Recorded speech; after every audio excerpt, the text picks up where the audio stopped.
عن أبي هريرة رضي الله عنه أن رسول الله صلى الله عليه وسلم قال ينزل ربنا تبارك وتعالى كل ليلة إلى السماء الدنيا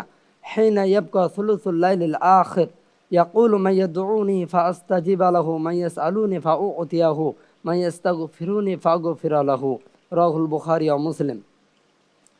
আবু হুরায়রা রাদিয়াল্লাহু তাআলা আনহু হতে বর্ণিত, তিনি বলেন রাসূল সাল্লাল্লাহু আলাইহি ওয়াসাল্লাম বলেছেন, আমাদের প্রতিপালক